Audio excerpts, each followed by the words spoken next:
Good evening and welcome to round 4 of the IDMC Championship. It's multi-class here tonight at Sebring, or Sebring. We can debate in the comments how we're going to actually pronounce that tonight. I hear myself back here. I'm just going to turn down the stream volume. There we go. We should be good to go now. Welcome along to the stream, everybody.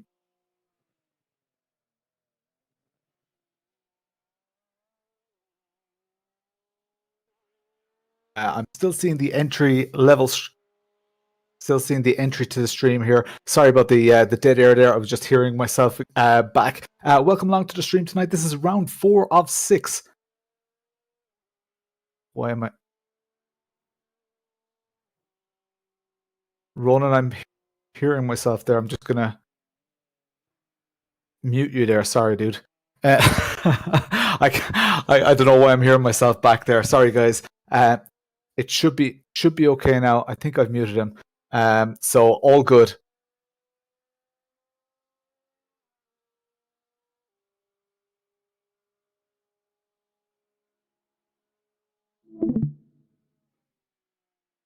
Okay, we're good to go now. Sorry about that. Yeah. Yeah, I'm good to go now. Sorry, I was getting some awful feedback there. The feedback seems to have been sorted now. All good. So welcome along, everybody, to round 4 of the IDMC Multi-Class Championship. We are at Sebring or Sebring. We can debate in the comments how we're gonna pronounce that. Let's see what's happening in the chat. Yeah, we were getting some echoes there. So people on the chat were getting some echoes as well. Not exactly sure what the story is. I hope it's sorted now. I've muted where the echoes were coming from, but it should be good now. So on my side, I'm not hearing anything back.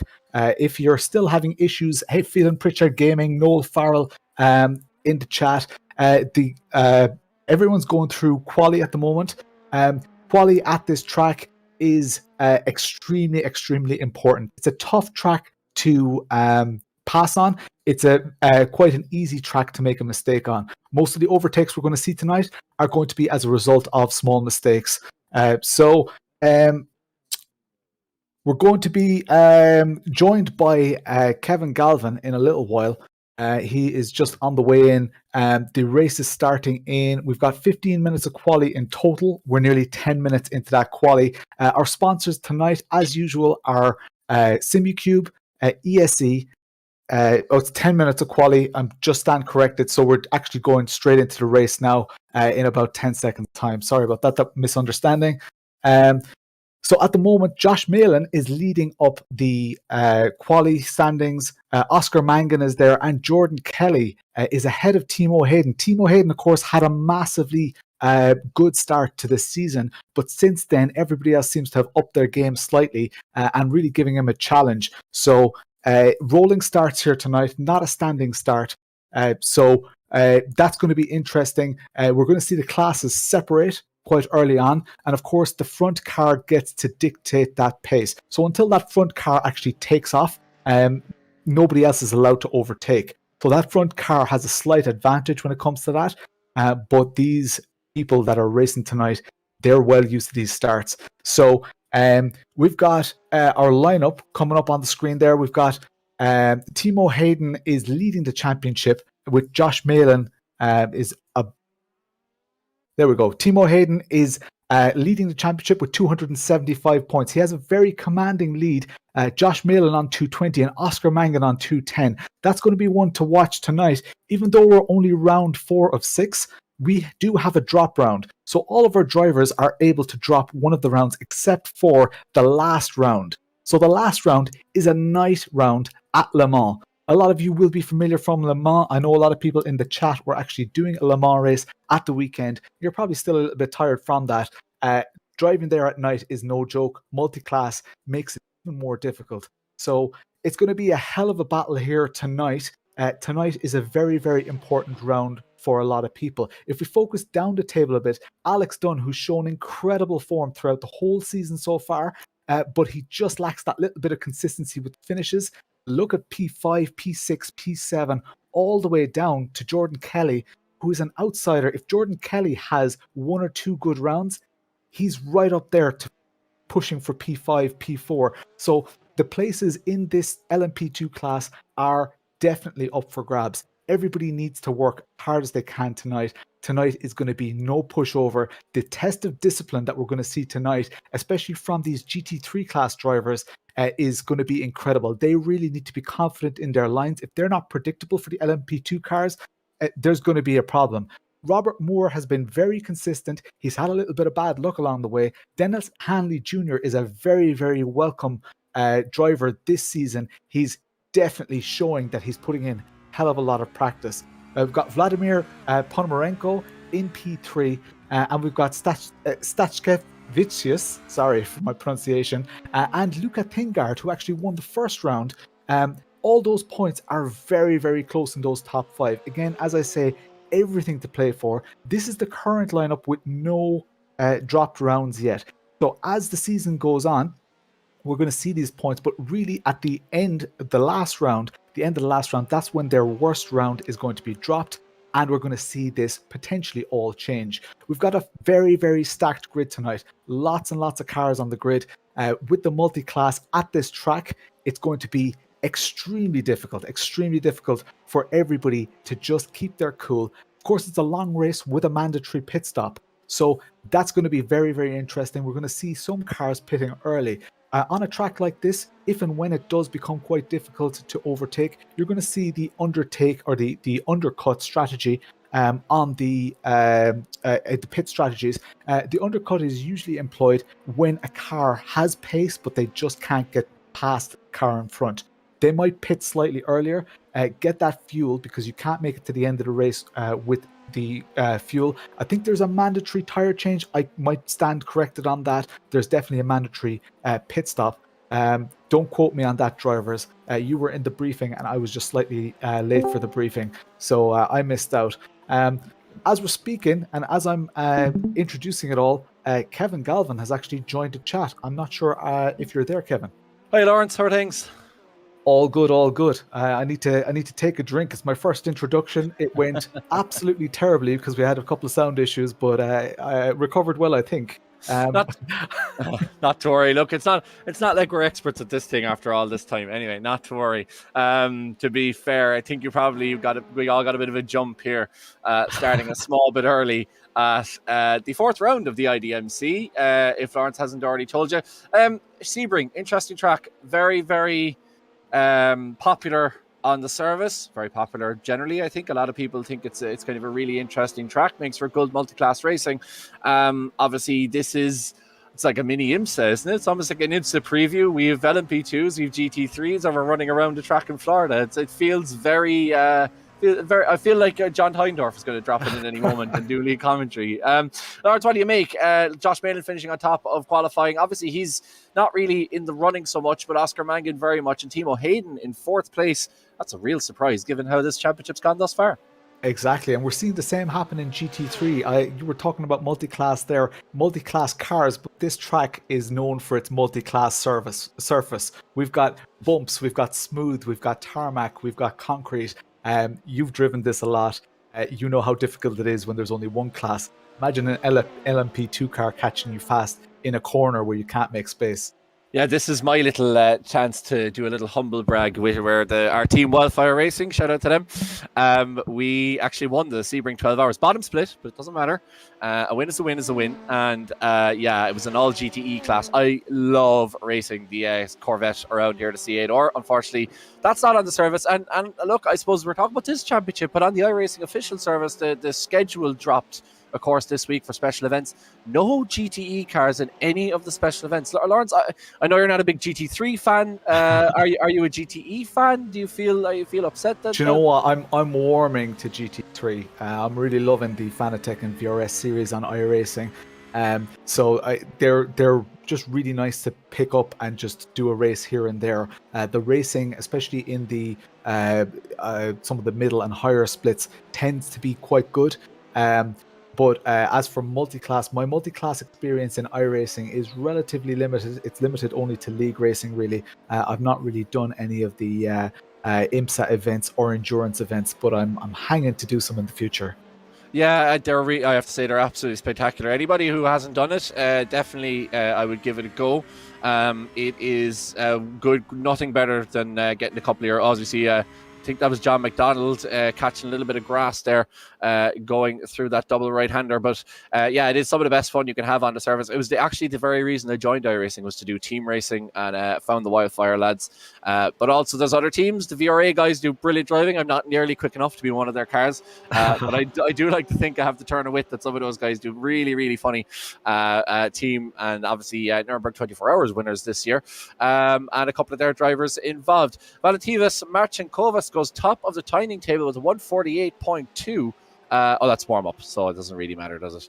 Yeah. Am I wrong? Yeah, so it is. We have an extended warm up. I think it's because we started a little bit earlier tonight than we normally would. But I suppose, look, LMP2. Have we gone through the championship standings yet? I know that we were kind of hoping to go through them. We did. Well, I went through the top 5 or so. P5 all the way to I think it's P5 all the way down to P11 is looking extremely spicy. P2 is definitely up for grabs. I mean, I'll let you talk through it and see your first impressions. Yeah, I mean, look, I still think P1 is still up for grabs. Technically, we see Timo there, not an amazing qualifying today, and it only takes one bad round to potentially throw you out. Even though obviously the drivers do have a drop round. Although I don't know if the last round is a drop round. I'm certain it wasn't at Bathurst. But I'm not sure if it is in this series. But yeah, Josh Malin then in second and Oscar Mangan in third. Two very quick guys. Josh obviously recently got his some accolades at the after the Porsche Carrera Cup. It was some nice to see him doing well. And then Haraldus Jutautas, look at him in fourth position. He's a name that we often see in the IDMC championships. Very quick guy, along with Artur Skandelis to do them, and wedged in between them is Alex Dunn. But still very much up for grabs at the top of the GT3 championship as well. Just, if my maths serve me correctly, 17 points between Rob Moore and Dennis Hanley Jr. And then Vladimir Ponomarenko is a little bit back again. So again, look, top 5 there, all probably within a race win, all within a chance of winning that series. And of course, with multi-class racing, particularly when you're the slower classes, you are a little bit at the behest of the faster classes. So it is very interesting. Just waiting to see a couple of zeros down the bottom of that, but hopefully some of those guys get involved as well. And it's funny that you comment on the zeros there, because these guys know what's at stake in the multi-class. They know they need to finish these races. They know they need to push through. Discipline is definitely going to be a massive factor tonight. There are a couple of corners that I'm particularly looking forward to seeing where the action is going to unfold. I think you can probably name the corners. Yeah, definitely the last one anyway. We were racing in the recent IMSA endurance series, and somebody pinched me into the wall and then spun themselves on the last corner of the last lap. So I by default, I don't know if that's technically default, maybe that's their poor driving, managed to pinch P3, which I was pretty pleased about. So yeah, Sunset is definitely one of those corners that there's so many lines through it, and it really does encourages the switchback. It encourages that diving defensive move, which is really interesting. As we grid up now, we have one slow formation lap and of course a rolling start. We'll see that gap open up between the LMP2s and the GT3 class cars. Lawrence, I suppose, look, predictions. Timo Hayden starting in fourth position. Going to take a lot for him to try and make it up to the top, you would imagine. But Oscar Mangan and Josh Malin, will we see them work together perhaps to try and pull away from Timo and maybe cut down that gap at the top of the championship standings? Potentially. I have to say, based on what we've seen this season so far, my money is on Josh. I am happy to see him up at the top, because my prediction for him tonight was that he was going to do well. And the reason for that is we've seen Josh in a lot of compromised situations and have to do a lot of disciplined driving. So I think that he definitely has the speed here, and I think that he can drive very quickly on a compromised line. Absolutely, and it's that sort of thing that racecraft that he brings really to this series, which makes it really interesting. You talk about guys who are very quick hot lapping, but I suppose this series is a little bit different in the fact that it's an 1 hour endurance race and not the two splits where normally we would have reverse grid for the second split, which would kind of force those fast guys to come back through the field and overtake. But certainly still, that racecraft, particularly that patience in the LMP category. I know it was very disappointing at Circuit of the Americas 2 weeks ago, where we saw a lot of unnecessary incidents between the top drivers and that, and maybe that case of patience again coming into it. Cars do get bunched up, particularly through that Collier and Tower sections, and through Le Mans as well. Of course, that kind of right-left hand chicane back to the right before we hit the Ulman Straight. Cars do get bunched up there, and if you hit a car at the wrong time, it's as any multi-class racing, you get caught up. So it's about having the patience and being able to position your car. Positioning is as much as anything else to make sure that even though you're losing time, you're not opening up the gap for another LMP car to shoot past you. That's exactly it. They say attack is the best form of defense. If you are coming up to a slower car and someone is challenging you for position, they're going to anticipate. If anything, they're in a better position because they get to react to what you do. If you go for the gap, they go for the gap. If you slow down, they go for the gap. And it's just absolute bedlam when it gets to that. The amount of discipline you have to not go for that gap when there's a car just behind you it's second to none. The GT3 cars are going to be extremely nervous. We're definitely going to see the experience and the confidence, because a lot of these GT3 drivers will have shared a track with a lot of the LMP drivers as well. So they will see the names of the people coming up behind them. And when they trust those people, we're going to see some extremely good driving. If they fear them, if they respect them too much, then we could see some simple mistakes creeping in, and that hopefully won't happen, but it does happen in multi-class racing, unfortunately. Yeah, but that is, as you say, Lawrence, that is one of the beauties of league racing, is that the more you race with people, the more you get used to what they're like. And then, in the same way that we see in professional championships, the way that plays out, guys get used to, okay, I kind of know this guy is going to try and shoot it down the inside so I can switch back, or I know that he's going to hold off and try and take me on the exit. And that makes it a really interesting strategic game that goes on in your brain. And for the top drivers, not the likes of us in Bonnet Split, where all you have to do is hang behind somebody for 10 laps and they'll end up sticking it in the wall out of your pressure. For these guys, it is a case of they really love that mental battle, because, look, these guys are quick. They can all get around the track particularly quickly, but it's that battle of wits, it's that race smarts that really separates the good and the really, really good. And that's going to be fascinating to see how that plays out. Just before we get started, because we're just about to round the last corner, I want to give special recognition to Oscar Mangan, who's of course looking extremely strong right now. But as is being pointed out in the chat, Oscar Mangan qualified for this weekend's Digital-Motorsports World Cup. So we wish him the best of luck. He must be on a high from qualifying. His head is in the zone, so he could be an outside favorite. Outside favorite. He's always a favorite to win, but he could definitely steal it tonight, because he's kind of driving on cloud nine at the moment. Yeah, Oscar and P2 as we start this round 4 of the IDMC Championship. Red light.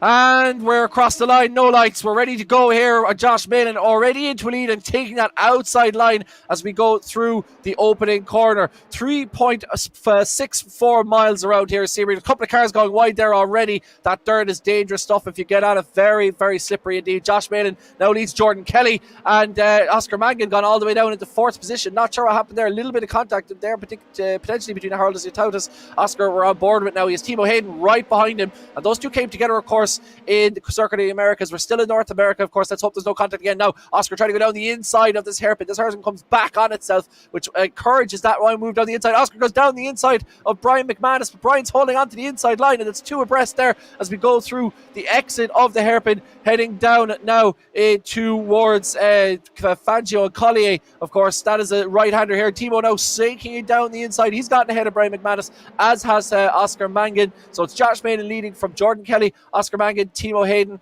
and Brian McManus. Now Primo's gone off. Contact there was between Brian and Timo, but Timo once again having big issues, and this could be enormous for the championship. I said, Lawrence, that this championship isn't over, and we said that last week could have been a drop week for Timo. this week again, potentially, I'll just come back to you there. I'll just talk us through it again. Looked like Brian was on the brakes there. It looks like he just caught the back of Timo as he went through that corner. To Timo losing himself, had difficult to tell with the onboard whether there was a little nudge or whether Timo just locked the back end. Of course, these P2s, these P217s, as Timo makes a bit of a hames to try to recover as well. So that lost him more places. Now all the way down to 12th position, back in the field. And Lawrence, I was just about to say, this championship is far from over. I think your curse is going strong. They're on cold tires, of course, and they're trying to drive this close to each other. They've got Streamline to contend with as well, where a car that is coming up behind another car, the closer they get, the less wind drag they get. So they get absolutely catapulted towards that car. If you can't control that gap, especially in a braking zone, stuff like that can happen. I'm not saying that's what happened there, but when cars get close and tires are cold, they're on concrete surfaces going to tarmac surfaces, it's extremely difficult to control. Yeah, very slippery stuff here at Sebring. Of course, part of this track used as an airport. We're just going to go back and look here. Look, the GT3 class. Neil Ferrier now going down the inside of the hairpin. Oh, laid on the brakes there. And then, big contact there between himself and one. Is that one? Is that Sergey Grabin? I can't see. Normally he races that livery. We'll have to double check that, but then a bit of a pile up there. There's nowhere really to go. Very tight that bend, and as I said, that hairpin comes back on itself. You always feel cramped up in that corner when you go around it, because it's like, the old rallying, right two titans, it kind of comes back in on itself and it just cramps you up. And like, it was just very disappointing to see that incident with Timo. I wonder, was that on acceleration? I wonder, was he trying just a little bit too hard on the throttle and the back end just stepped out a little bit? These are rear drive cars, of course. And these LMP2s, as we say, a lot of aero, but when you're at low speed with cold tires, and as you say, on a slippy surface, all very much prone, and on a hot track, of course, always very warm here in the southeast of the United States. So it does make it interesting. Here, this Adis Staskevicius in second place. He's right over the back of Vladimir Ponomarenko. Is that a good start, Vladimir? He's come up. I think Dennis Handy was in first. I think Vladimir started third. He's up into first position now. But a good battle here, progressing through Le Mans and down into the Ulman Straight. Now you get good tow down this back straight if you get a good exit, and you could try shoot for that inside line. Looks like Adas did get a good exit there. So green on red. Who's your money on? Here we're going to see how they take this corner. Watch this for a line, and especially if we get an external camera here, you think, are they going into the car park? Where are they going? Is this the pit lane? It is a terrible, terrible corner the first couple of times you do it. But once you master it, you can see Staskevicius got an amazing exit there. And then all of a sudden, Ponomarenko took a completely different line, and he's right up behind him again. It's just an absolutely crazy corner, but it's spectacular for us to watch. Absolutely. And the other thing about, as we just go on board here, Jordan Kelly's Oscar Mangan's all over the back of him. He certainly hasn't. I love that new VRA livery, by the way. Usually sport green and black, but this blue and black livery is really clean. Really nice modern look to it, I have to say. A big fan. He still has the old, obviously from an older LMP2 event they were doing with the three names on the top. Presumably Jordan's one of those names. But carry a couple of names of his teammates as well on the above the window of the door. But what kind of goes unnoticed at this track, I always feel as well, particularly when it comes to positions, is T1, because that again is a very wide entry to that corner. Of course, you're trying to get as close to the sign. They almost have a cone up on the fence. You might see it iRacing, that gives you an idea of where to hit the apex, where the apex of that corner is. But if you shoot in early into that corner, you really give whoever's on the outside absolutely no chance to get in and hit that apex without squeezing into the wall. So that's another very interesting corner. You just see how close Josh gets to the wall there. He's using every inch of the asphalt here at Sebring International Raceway. And I was just going to talk you through that turn one, but we're on board with Lukasz Lenkiewicz here in fifth position, one of our Polish drivers. And of course, we're talking about Oscar competing in the Digital-Motorsports World Cup. Lawrence, yourself and myself are availing of the services of a yellow-harped blue company to get us over to the more eastern side of Europe. It's going to be a really, really exciting weekend going to the Digital-Motorsports World Cup in Warsaw, kicking off this Sunday afternoon. Yeah, it's completely unprecedented what we're doing, the production and the amount of effort and months of preparation that are going into this. I think the sim racing world is going to be taken by surprise when all of a sudden they start seeing massive production quality, and if you're used to watching, Counter-Strike events or Rocket League and stuff like that, all of a sudden they've got the professionalism of real life racing with the likes of football style punditry or sports punditry, and it's all combined in their favorite hobby. And all of a sudden, I think the world is going to start taking this even more seriously. Yeah, that's the thing. You see, we've seen big events before, but I think the likes of this, when you see it, it's going to be something that you was reserved for the likes of the Fortnites and the League of Legends of our world. And there's no reason why Digital-Motorsports as going to see a move here. Oscar Mangan down the inside. Here we see now Oscar diving it down the inside, and Jordan's going to keep it round the outside. Oscar now has the inside line, but Jordan should get the push on the outside. He's going to keep the foot to the floor. And once again, you see that line that Jordan makes right around the outside. Now he is the inside for the next corner. As you see, Oscar's just not going to be able to get into this corner. He's just going to be forced in behind Jordan, whether he likes it or not. Now he's going to try and go back around the inside. No contact. Good clean racing. Oscar's all over the back of Jordan Kelly. But as I said, Lawrence, that T1, once you're on the inside there and you stick your nose in, there's just with the wall on the outside, with the dirt, or with the dirt on the outside, the wall on the inside, there's really just nowhere to go. You're kind of just stuck behind, and you might have to run into the next corner, but you just don't have enough space to poke your nose out and make a go for it. So see if Oscar goes for a go down the inside of the hairpin. No, he's going to hold off. And these two guys now, there's Jordan Kelly and Oscar Mangan. You look at Jordan Kelly, the gap now between himself and Josh Malin is 2.7 seconds and increasing as Jordan goes back across here through Collier. Normally you brake at about the three cones there to lamp it in second gear on your inside, and then you're accelerating all the way through here. This is an interesting corner now, double right-hander, which kind of forces you to get in and get hard on the accelerator as you go up towards Le Mans. But yeah, Oscar Mangan just 0.3 of a second. We should see the same move again. I would suspect Oscar has a good idea of where he's quicker than Jordan, and certainly gaining up time on the Ulman Straight. Be interested to see how he lines up this one, Lawrence. Definitely. What Jordan's doing here, maybe he's making it look easy, but if I was in that car, I'd be sweating, and I'd be delighted that I pulled off that defensive move. I don't know, was he caught napping, or was the slipstream just a little bit too strong for him? There could have been a slight problem with the distance that Oscar had to him. As you can see here, now he's commanding the distance, and this is usually how you'd expect cars to go through here, and then they start bunching up just before turn one. That's kind of a bit more what you're used to. If the car behind gets too close, they get two massive overtaking opportunities between the back straight there and the run up to turn one, not to mention the cutback, which Oscar also nearly got. Yeah, I think we're going to start hitting GT3 traffic soon enough now. We're in lap 6 of the 4th round of the IDMC winter season. This is LMP2 and GT3 classes.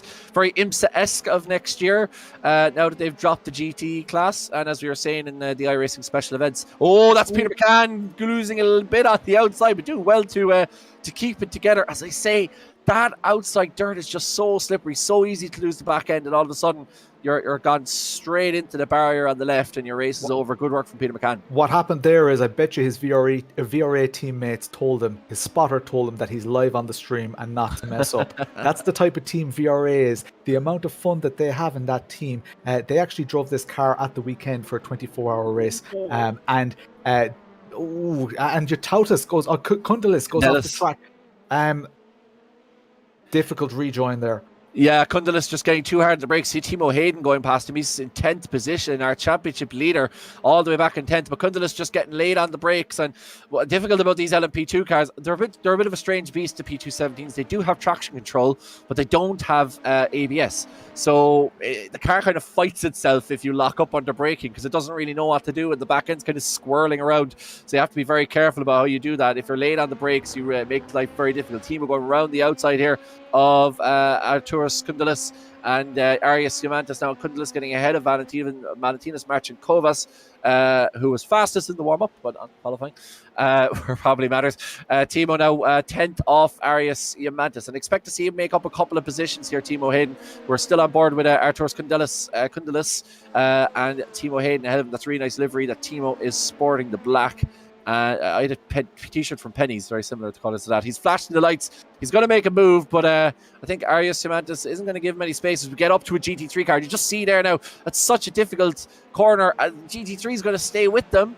I can't see, that's not what our race leader, I don't think, but it could be one of our close enough to the top in GT3 class as Kundalis now are on board with. But you just see coming through that T1, it's all aero. You hit that mark on the inside, and then you are literally foot to the floor as you leave the car, bring itself to the outside. And then all of a sudden, in your view, you see a GT3 car coming up at 1,000,000 miles an hour, and you're having to lift and move and hope that the car behind you knows what it's doing. It's, as we say, Sebring, very, very difficult track. A lot of high aero corners, a lot of single line corners, which makes things very difficult for multi-class, particularly GT3 cars, as we see a poor cone that was missing. A massive move there from Timo.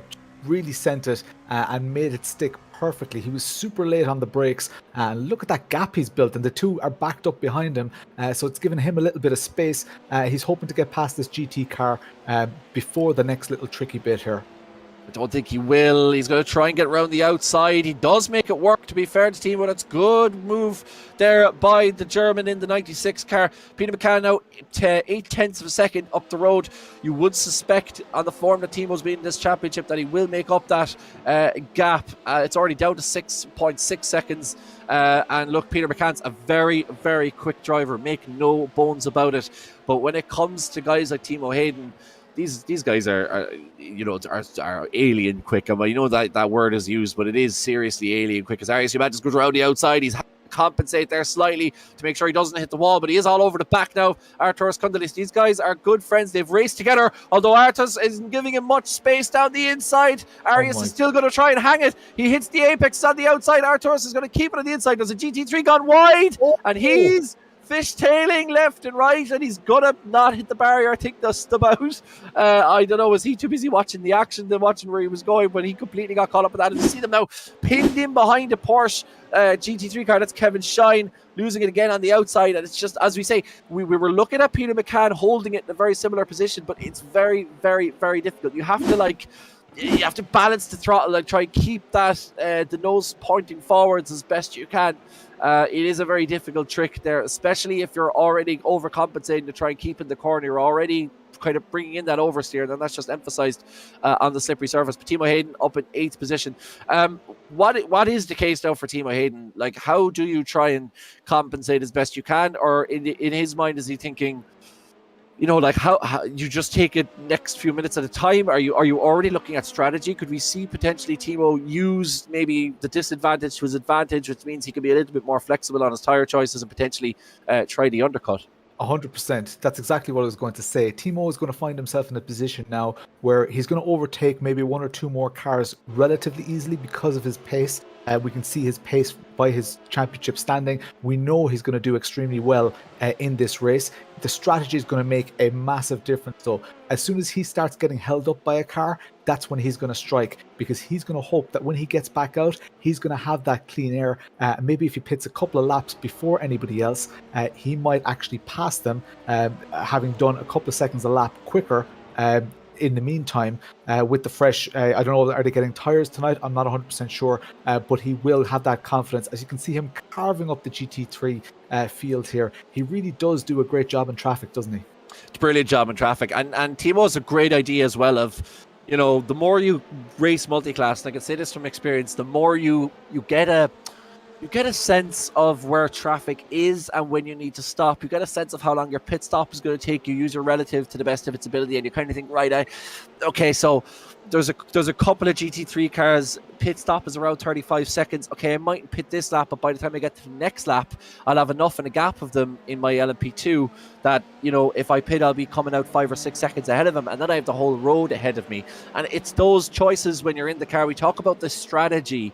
And it's not just about taking tires, because oftentimes these guys won't take tires. The tire deg over an hour isn't enough to make it worthwhile, the tire change, as Peter McCann now has Timo all over the back of him here. You see there the gearbox, Timo all over his back end now. Timo's going for a move down the inside. I think he's going to make this one stick. He does as they go through Le Mans. He's going to get past that GT3 car as well. Just doing well to stay out of the way there. That Porsche GT3 Cup car. Not GT3 Cup car, just a 911 GT3 or, sorry, Luca Tingard in third position there. The Day doing well there to stay out of the way of trouble. And again, there's a skill in that itself. They're going past now Staskas Vikius and indeed Vladimir Podorenko. So that is the GT3 class leader you're seeing, and these green and black cars are separated by absolutely nothing. Timo descends it down the inside of Abin Dowling, and Timo is a man on a mission here. Unbelievable! Like the pace he's carrying, and he's up to Yatautas now, I think, is it in front of him? He's absolutely bombing it down the straight here. He really looks like he's getting lucky in ways, but that is just pure skill. And getting back to Thingard, who we passed there, I could tell, I didn't know that it was him straight away, but I could tell that it was a very competent driver because he lost minimal pace. And if anything, he actually did the LMP cars a favor by allowing them to streamline for as long as possible. They would have known that they were behind a very experienced driver, and that's why they got through so cleanly there. And did himself a favour, of course, because if you're in a GT3 car and you let an LMP just before the straight, you can tuck in behind to get some of that sweet slipstream, particularly in courses that we see like Le Mans where there's long straights. If you can get in behind an LMP2 car and even just for a second or two use that slipstream just to get you a little bit of extra acceleration, that's a tenth or two gained on the person ahead of you for position in your own class. So it's such an interesting game. As you say, Timo, if you're looking at it from the outside, you're thinking, now, there is obviously a bit of luck involved because some places in the course you just can't overtake. But the best guys always make it look like they're the lucky ones. They always make it look like they are carving through the traffic because they know how to show intent. The worst thing that you can have in multi-class racing is indecision where the GT3 car doesn't know whether to move left or right and the LMP2 car doesn't know whether and then they both move into the same place. It's a bit like when you're walking down the street and you move left and the person moves down the same way and you just keep moving into each other until you bump into each other. LMP2 cars just go, right, I'm going to the left, and if you don't move to the right, I'm going to hit you. So Timo does a brilliant job of advertising with how he positions his car as to where he's going, and that means that GT3 cars don't know how to react, and there is some brilliant standard of driving, I think, in both classes we're seeing this evening at Sebring. Yeah, it's really just, I think the first round kind of took the regular drivers by surprise because there was so much new talent as we see them going past the GT cars again, so close. They're bumper to bumper. 4 cars going through there. Again, this looks like a relatively experienced GT3 car. Absolutely incredible driving, but see the gap opening up behind Timo here. As I was saying, in the first round, we saw people get caught by surprise because of the new names coming in, and they were absolutely on fire. What we're seeing now is that the IDMC drivers, the regulars, they have stepped up their game. We got a comment there from Ronan Doherty in the chat, who's saying that the aliens who came in, a massive move there into P5 from Timo. It was just so smooth. Amazing move there. I was just about to say, I don't think Timo's going to hang around here because he's had one chances to get past, but he's been kind of cut off by that GT3 traffic that they've been passing. And the longer you stay behind, it's a bit like the what we saw at Hungaroring in the Formula One with Fernando Alonso holding up Lewis Hamilton for Esteban Ocon to win the race. If you know you have the pace advantage over somebody and you know that you're lining up somebody, you just get cut off. You just can't make that move. It's very frustrating. And the sooner you can get that move done, the sooner you can move on to the next one. And that is what Timo is looking at. He's looking at that 3.2 second gap he has between himself and Brian McManus, and he's thinking, right, I'm going for that. We're on board now, or we're not on board, but we're looking at Josh Malin. I always make that mistake. We're looking at Josh Malin going through the opening turn, and Josh absolutely killing it. Qualified fastest, and with a 2.8 second advantage at the front of the field. Now, there was a bit of battling between Oscar Mangan and Jordan Kelly, which probably allowed Josh to get through a little bit, but in P3, with Timo all the way down in 5th, this is a great opportunity for Josh to get himself right back into that championship picture. 100%, and we know he's capable of it. And with 2 more rounds to go, including that last round, which of course they can't drop, so they're very, very important rounds coming up. Josh is getting his confidence built up here. Just to get back to what you said about Timo advertising where he's going to go, that move was so smooth because he was behind Haroldas Jutautas. He was just behind him, stayed there. He picked his moment, and the second, within a tenth of him making his move, Jutautas knew that the position was gone. He knew straight away. He didn't surrender that position. That position was won and fought. It was just done so well, and the timing was so perfect. He made it look easy, and that's the caliber of driver that we're looking at right here. And look at that. I think that replay out as well from the exact angle that we got. Great angle here by Ronan Hederman. Thanks again to him for great work on the cameras. Looking forward. He's one of our group going over to Poland. He's going to be on the cameras as well in the Pulsat studio in Warsaw this Sunday afternoon. Make sure you check in for that. Digital-Motorsports.com, YouTube. Set yourself a reminder. Go on Facebook. There might be a little bit of incentive as well, extra incentive for you to do that. And do obviously check out the Digital-Motorsports.com Black Friday sale. There's also a form you can fill in with a chance to win some goodies there. And Lawrence, you're also giving away goodies on your channel. Now, those are all the plugs. The point I was going to make before I got to that, before I sidetracked myself, is when you saw how good Timo's on the brakes. Like the winning, for those of you who, and most of the people watching here know a huge amount about racing and sim racing, and I'm kind of saying what people already know, but the winning and losing of races is in the brakes. It's not how fast you can go, it's how fast you can stop. And look how good Timo was. There isn't a hope in hell, if I'm allowed to say that on air, there isn't a hope that I would be able to get the car stopped in the same way that Timo does. It's about combining the very edge of that brake pedal. As I wonder, is Staskovic going to go for a move down the inside? He's going to pull out here. These have been battling for laps and laps. Staskovic is now, it moves up the number 4 car, gets in ahead. He's over the limit and he's over the line ahead of Vladimir Ponomarenko. This is a battle that will continue. Green and red. I wouldn't be putting my money on black, certainly. Jeez, that is just a massive, massive move. It could prove very, very important for the end of this race.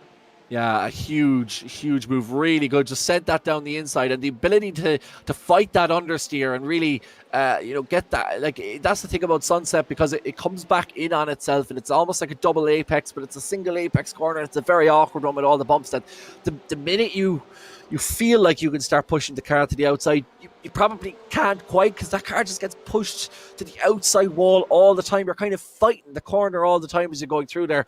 But for Staskovic to get in there and to hold it, really, really good skill. But yeah, as I was saying, that Timo move on Haraldas Yatautas, it just goes to show you, like, he's so good at getting the car stopped, which means that he can send it in places, and it's the same reason why he's so good in traffic. He can send it into corners that other drivers just simply can't. Exactly. Because not only is he able to send it in, but he's also able to get the car around the corner on the inside line and then hit that exit, smash that exit on the outside. And I know it seems like an obvious thing. He brakes fast and then he accelerates quickly out of the corner. Okay, what a surprise. He's a fast guy. But when you actually see it in action, that really brings it home as to how skillful these guys are. And that's exactly it. It's not just about smashing the pedal as hard as you can. It's about balancing that car, because you have to scrub the speed and get through a corner. You're not braking in a straight line. So being able to command that position, stay on your racing line, defend your position, and contend with these horrendous bumps on this track. Everybody on the stream, keep an eye, especially as we go around this corner, keep an eye on the tires of the cars and look at the wheels moving in the suspension. It looks nice and smooth here. This section is already relatively bumpy, but as we go through this corner, you can see that suspension starting to warp, and you can see the different lines that people are taking. And if you see the cars hopping through that corner, the drivers here who are the quickest, they know where the bumps are, they know where they need to leave off, they know exactly where they can get another little bit of braking in to balance that car, shift the weight forward, shift the weight backwards, wherever they need it. It's extremely technical. And this is what makes iRacing a great platform, because of the fact that all these tracks are laser scanned. And yes, as we see, good battle here between the VRA teammates, certainly not giving each other a huge amount of, well, actually, I say that, they're actually giving each other quite a lot of space, to be honest, through that corner. Adam Dowling and Peter McCann. Peter, it's back and forward, isn't it? And almost a little touch there. Adam slightly forced out wide. They're putting on a display for the fans here, I think. Yeah, absolutely. All the trailers, there'll be Bud Light swinging, Floridians delighted with what's going on here between the two Irish lads putting on a bit of a show. Not the first time Irish drivers have put on a show at this track, of course. But Peter doing a great job there. Now, look at Timo Hayden. He's already gone past Brian McManus, right down the inside. I think Brian was just like, look, I had a 2.8 second advantage about 4 laps ago. we have another 35 minutes after this race.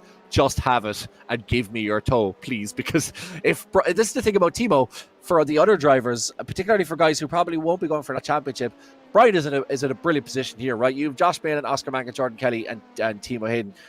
Those are the 4 guys up the top of the championship. But Brian is a great kind of 5th position here. He's in the kind of the top UEFA Europa League spot, if you will. And by following Timo, that just gives him a great blueprint. He doesn't really, it's a bit like when you're driving down the motorway and you don't really have to think about driving when you're behind somebody else. You're just matching their speed. If they overtake a car, you overtake a car. You're leaving them do the driving, and it gives you that mental capacity to figure out other things like the strategy. So Brian's in a great position here. He can just follow Timo through these corners. Hopefully doesn't pick up too much aero wash from behind the car, although I suspect with a second gap now he should be safe enough. And just leave Timo do the driving. There you see he's overtaken the GT3 car, although I think Brian's probably too far now to get behind. But look at that gap. We saw it on camera less than a lap ago, that Timo was overtaking Brian McManus.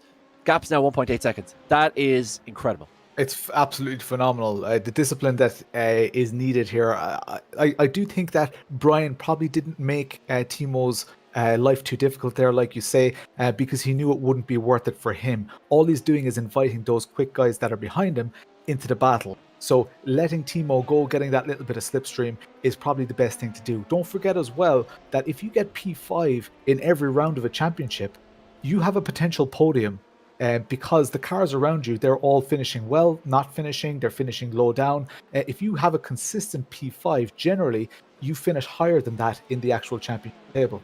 Yeah, absolutely. Yeah, myself and Jack have talked about this so often. Look at Timo now getting that move done there, and that's such a difficult place to get a move done normally in an LMP2 because they're all very tight, slow corners, low, all very much focused on mechanical grip. But Timo, he's almost sliding through them, just kicking out that back end slightly and getting absolute max traction off all 4 of those Michelin brand tires. But yeah, myself and Jack have talked about this before. Consistency is key, and it's such a boring statement. It's such a cliche. But that's a bit of a lunge there by I'm Doubting on Peter McCann. This battle has been continuing for quite a while, and I'd say it'll be a good crack in the Discord channel of the VRA lads. I wonder will they start working together, because there is a 4.6 second gap now between Peter and Harold Sutautis. But yeah, it's about staying out of trouble. And we've seen drivers going for championships before that very, very quick guys, extremely talented drivers, cream of the crop drivers, previous IDMC championship winners, but just not quite able to stay out of trouble, and that's what's lost in the race. But I think now we're going to take a breath for a second, and we're going to go to just a word from our sponsors that help us bring this brilliant action to you.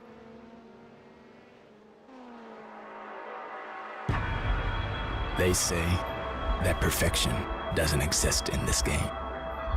Most players just don't have it in them. But those who dare to seek it might catch excellence.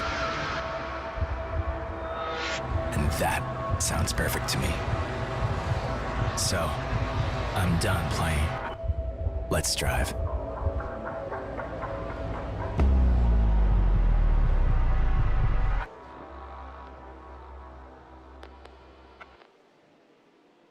Are you looking to get involved in sim racing or to upgrade your existing sim equipment?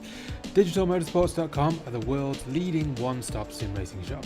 We stock everything from wheels, pedals, PCs, cockpits, right through to fully built custom turnkey sim solutions built to meet your specific requirements. We're official distributors for the best brands including SimLab, Fanatec, Thrustmaster, Cube Controls, Husingveld, SimiCube, SimTag, Next Level Racing, Grid Engineering and many more. We offer fast, reliable worldwide shipping via DHL, and we also run some of the most competitive online racing leagues in the world. Check out digitalmotorsports.com today.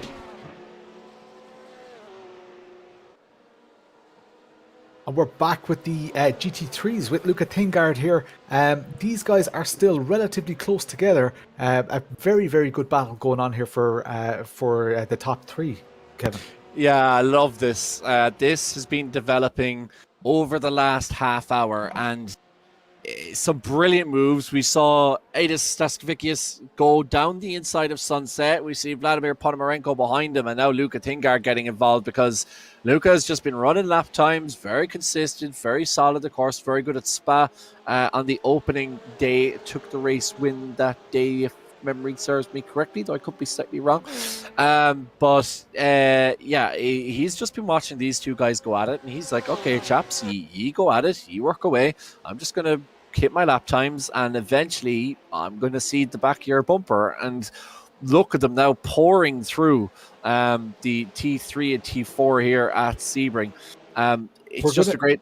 Sorry, Lawrence. We're going to see the other side of the psyche here. We've got these three battling really, really hard, and we've got the faster cars coming up behind them. So we looked at the LMP cars going past the GT3 cars. This is equally as important because when one of those GT3 cars moves aside slightly, that is an opportunity for the next car to get one up on them. Maybe get the position, maybe throw them a little bit so that they just throw a shape to make them think that they're going for a gap.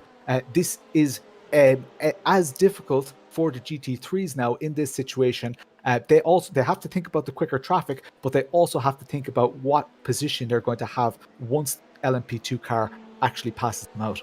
Yeah, that's the thing, and it's give and take, but it's difficult because if you're an LMP2 car, everyone's own race is the most important race, right? It's like you're your own life's protagonist. So everyone thinks that their race is the most important, and therefore, if you're in a faster car, you think, I have the right to this space. I am the faster car. Naturally, I should be going this fast to getting through here. And if you're in a GT3 car, you think, I don't have the aero. I can't go as fast as you. Therefore, I need the priority. And that is a really interesting dynamic. Now, I think that the standard has been really good. But there again, look, you look at Luca Tingard. He's popped in behind Harley Yatautas, trying to see if he can maybe nab that inside line, take some of that. This is going to be spicy. LMP2. Oh, I think he's going to back out of it, is he, Luca? I think he was going to go for the move, but it's covered off quickly by Vladimir. And we're going to stay 1, 2, 3, red, green, and black.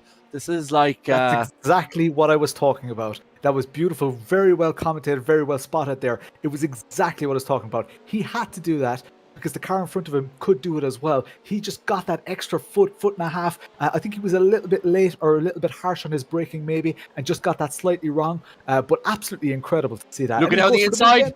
Looking down the inside here of Vladimir Ponomarenko. They're too wide now, heading down into T3, and Luca has the move done. I wonder, are Vladimir's tires slightly lacking, or was it just a bit of a confidence thing? I'm not sure. He's going to come back at him here, though. Is he going to switch to the outside? No, he's going to wait for Luca to go to the outside. Expect him to switch back to the inside here, Vladimir. Will Luca cover him off?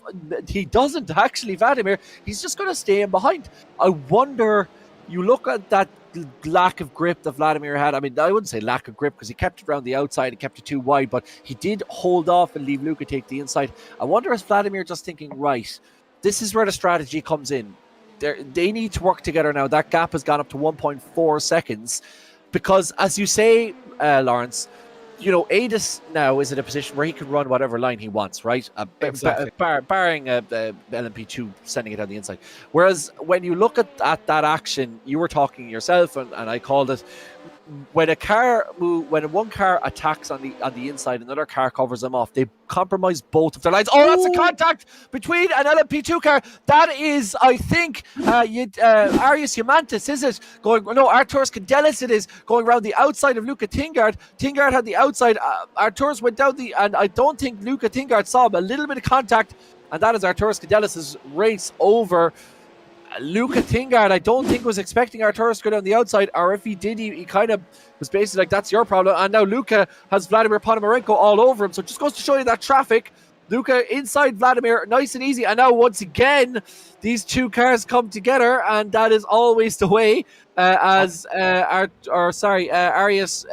dives into the pits, and that is more than likely his race over, unfortunately. I'm sitting here with my hands over my mouth, and I just remembered I'm supposed to be commentating. This is edge of the seat stuff. This is absolutely incredible. To get back to what Staskevicius did there, to create that gap between him and Ponomarenko and Tingard, I think he actually went slightly defensive against the that is close.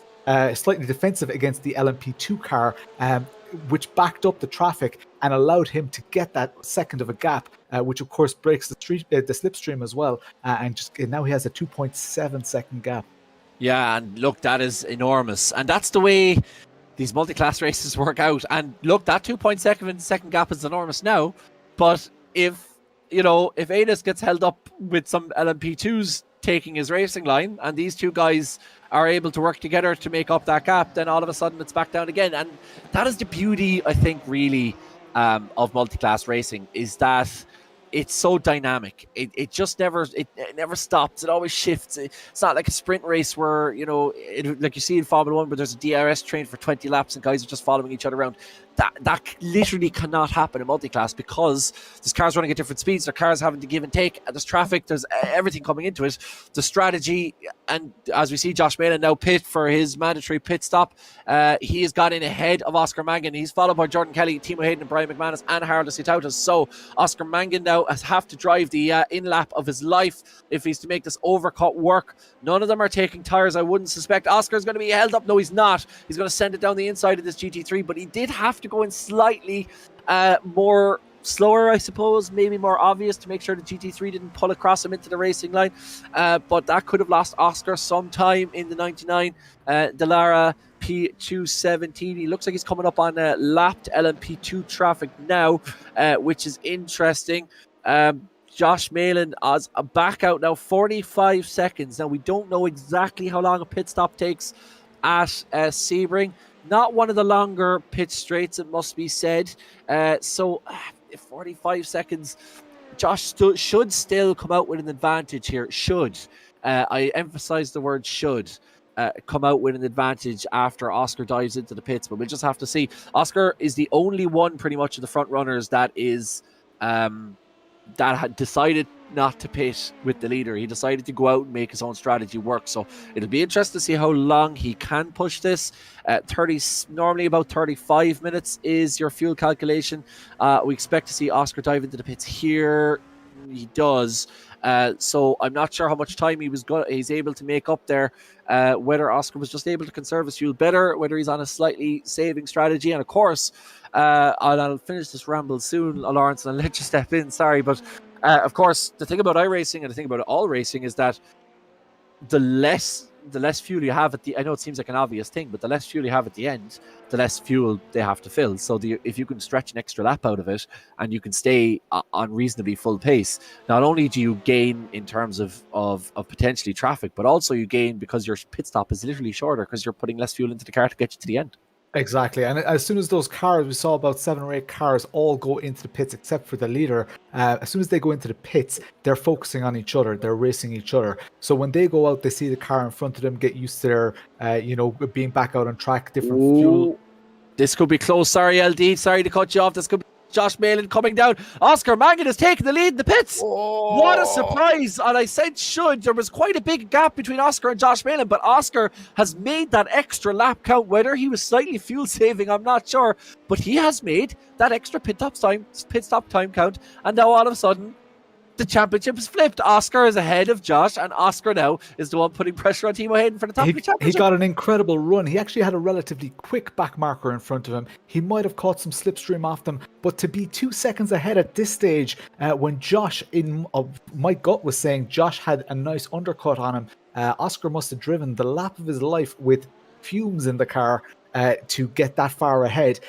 This is going to be extremely tough for Malin to actually make up. He's going to push hard, but Malin also has some cars coming up behind him. So this is going to be interesting. Very, very interesting indeed. And it just goes to show you, LD, the benefit of being able to make that extra lap count. I have to say, I wasn't expecting it to be that much. I thought Oscar would still come out slightly behind Josh. And then when I saw Oscar was already coming out of the pits and Josh was only crossing the finish line, I thought this could be tight. Yeah. And in the end, it was a 2-second gap. I have to say, I am shocked with how well Oscar has made that work. Chapeau to you, Oscar Mangan. Chapeau. I was trying to introduce it, build up to it, but I forgot that the laps here are relatively short in these cars. But that is kind of what I was saying, where the Josh and all the rest of them, they were focusing on each other maybe, and they were very content in that they were doing the right thing. Meanwhile, not thinking about Oscar, who was out on track with the track to himself, with nobody to worry about. Obviously, he did the work to put in a stonker of a lap. This could pay off for him massively, and the championship implications. I would love to see how this would affect things if this was the end result. Yeah, Ronan making the interesting point that, of course, Oscar was in tow quite a lot of the way through this race. So not only does that help him gain speed, but of course that lack of wind resistance means that you burn less fuel. It's like why any cars are aerodynamic. It's why they're redesigning airplanes. It's that lack of air resistance which allows you to use less of your engine to reach the same speed and means that you can save fuel. And perhaps it was that tow that Ronan Doherty has said here in the comments. Thanks, Ronan, on the YouTube comments. And if you do want to make a point, we'd love to have you in the YouTube comments. That could have been the difference. That tow that just allowed him sip away that little fuel, just keep sipping, and then by the end of it, you end up with enough of a gulf to get you over the extra lap and to get you out ahead. This is interesting. Now we see Luca go with the early pit stop. Luca Thingard, he's dropped down to P4, but the top 3 in GT3 have not pitted yet. It seems like the cars lower down in the GT3 class have pitted. We're going to have to keep an eye on that top 3, especially Adis here, when he's going to pit, because they must be running low on fuel now too. Yeah, I'd imagine so. And obviously the GT3 cars can, well, I say obviously, it mightn't be obvious for some. GT3 cars have a larger fuel tank and burn slightly less fuel than an LMP2 car, so they can go longer into the race. They still can't get the hour. I think it would take a lot. Vladimir Ponomarenko, I'm not sure what we're on board, but there's a 3.5 second gap between these two. So are they on the same lap? I'm interested to see what the pit. Neither of them have pitted. I'm right in saying, yeah. So none of the top 3 have pitted. Lucas pitted on lap 20. So a huge gap between those two. Did I miss something in that replay that showed us why Vladimir Ponomarenko has fallen back so far behind Ada Stashkevicius, or am I missing?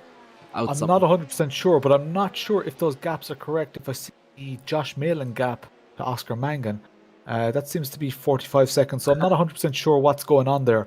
I don't think that's correct. As Adis does go into the pits, we're going to see Ponomarenko go into the pits as well, and potentially Dennis Hanley Jr. might do what Josh did. No, he's gone into the pits. Oh, that's Luca. That's not. Oh yeah, that is Dennis Hanley Jr. Very similar liveries, though. Fairness. Yes. Yeah, very similar liveries. Dennis Hanley drops into the 33 Rottenberry Racing vehicle. Vladimir Ponomarenko has gone into the lead so it'll be interesting to see who gets out first in that one. Of course, watch that gap. Watch that gap for Thingard as well. It doesn't seem to be dropping right now, but he's coming up fast. So Thingard is the car to watch.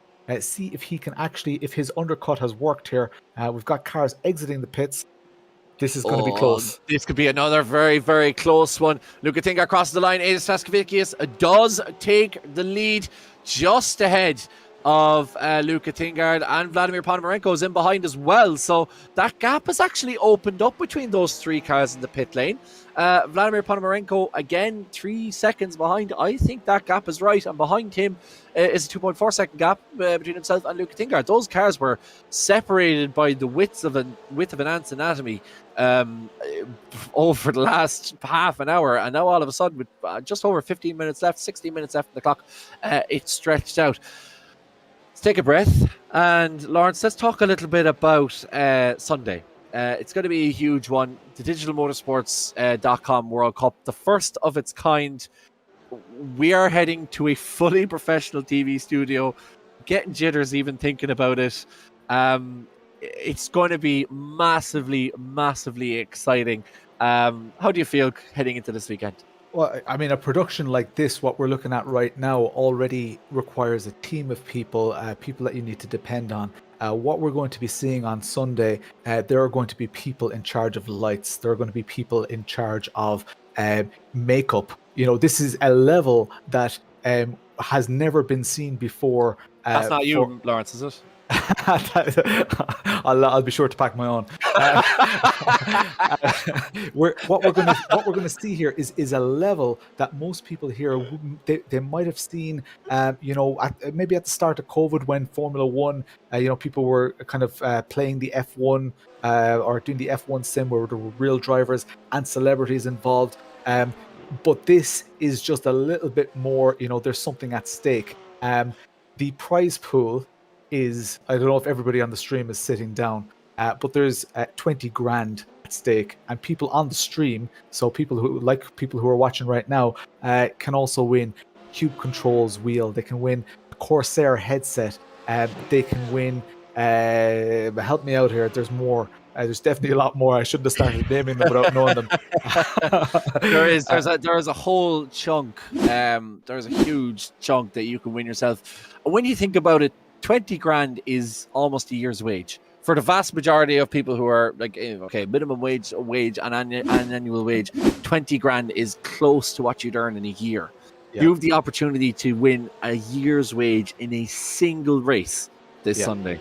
That is massive. And I can tell you, we have a very good idea of what's coming up. We don't want to spoil too much of it. I am being ruined in the comments. Absolutely ruined. What, the makeup is? Lawrence's mascara line coming to you. Yeah, made with it's completely 100% vegan, made with only potatoes. No, it is. I can tell you, the racing excites me, but the racing in the IDMC I think is almost as good, to be perfectly honest. The prize money excites me, even though I'm not going to win it. The giveaways excite me, but I have to say, the potential of this production and what it could do for sim racing in terms of launching it onto that esports platform is just so exciting. I am so excited to bring this to people and for people to enjoy it. So do please, wherever you are, 2:00, I think, CET, set a reminder on YouTube on the Digital-Motorsports.com channel. It's a YouTube stream. It's free of charge, but it is going to be a pay-per-view experience. It is going to be unbelievable. I'm so excited by it. If I was Niall Maher, I'd have already given away all the details. Thankfully, we've tranquilized him and he's staying in a hotel in Warsaw somewhere, so he can't give it all away. But this is going to be absolutely massive. And I have to say, of all the projects I've been involved in over the course of my career, this is up there for one of those that has excited me the absolute most. I don't think I'm going to get any sleep on Thursday night. Yeah, it's so new for sim racing, right? It's so new for digital motorsports. But for a bit of perspective, the people on the stream, that's a massive move there. I don't know, did he have the right to go in there? It was a back marker, I think, was it, that they were passing? I'm not 100% sure, but that was a miscommunication and a massive shunt. Maybe we can have another look at that here. Huge shunt, yeah. It did look like the back. It's Andrew Shortsketsky. Sorry, my apologies for butchering his name. These are difficult without a pronunciation guide. If it was for position, Lawrence, I would say Dennis Hanley's Jr.'s.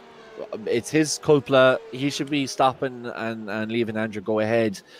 But when Andrew's a lapped car and he gives that much of a gap on the inside for Dennis Hanley, you have to expect the lapping car to take that opportunity. At first, I wasn't sure if it was a lapping car, and I thought it was a miscommunication. It was a miscommunication, but it's exactly the opposite of what we were saying earlier. When you throw a shape in a car, it's not only showing your intent of passing someone out, it also can open a gap.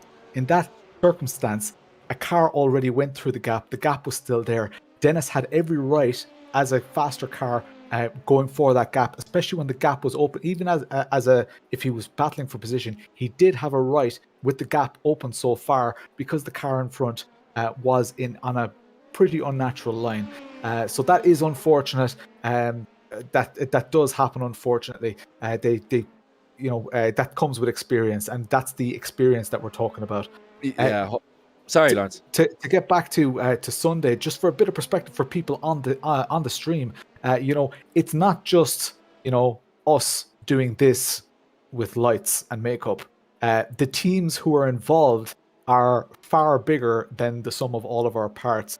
They do incredible. So it's ESE Entertainment. They do incredible large-scale productions, and they actually put on huge tournaments to massive audiences, massive digital audiences, but also massive physical audiences, and it is an absolute spectacle to behold.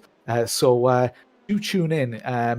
Promise yourself that you'll tune in for at least 5 minutes, but I can see you staying for the whole thing on Sunday. Yeah, especially if you catch some of the production values. As I said, we're going to the Polsat Studios, a big multi-channel company, as you say, pay-per-view TV over in Poland. Thanks as well to some of the people who've been involved. Too many to name. We'll name you on Sunday, but they're both on the Polish side and on the Irish side. Niall obviously has been working endlessly. He's missing his own daughter's communion for it, which is just shows you the kind of commitment that he's put in. And to be fair, Niall is great for bigging up other people and bigging up Digital Motorsports and the movement that we have. But huge kudos to that man for you look with it. Whenever it comes to these things are never smooth. There's always difficulties along the line, but Niall has just done an absolutely brilliant job of pulling everyone together and getting this thing over the line. And I have to say, I think he's going to be an emotional man Sunday night when everything gets over the line, and so he should be. So look, huge thanks to our friends over in Poland and our friends over the ASE as well for coming on board. Look, it's going to be a huge event with a lot of people involved who really love this discipline, who do it themselves. Lawrence, you're the same. You know, it's a hobby, it's a passion, it's a graw that we all have, and to be able to facilitate its projection into a larger sphere is something that I think we're all massively proud of. So look, as I said, we do have a huge shout out as well. Like we're saying, watch on Sunday, and we know that a lot of you guys will, because we're seeing you coming up every single 2 weeks or every week for these events. The comments are brilliant. Lawrence, you have a brilliant following. Look, I'm not surprised, but you have an absolutely superb following. I know we're going to get back to the action in a second, because even though there is quite big gaps across all the field, but it's you guys who are tuning in, and this is very cliche, but it's true. You know, the crack that you have in the comments, the fun that you bring, and the fact that you all tune in every week and enjoy the racing. That's what gives us the buzz. That's what gives us that kick to do it.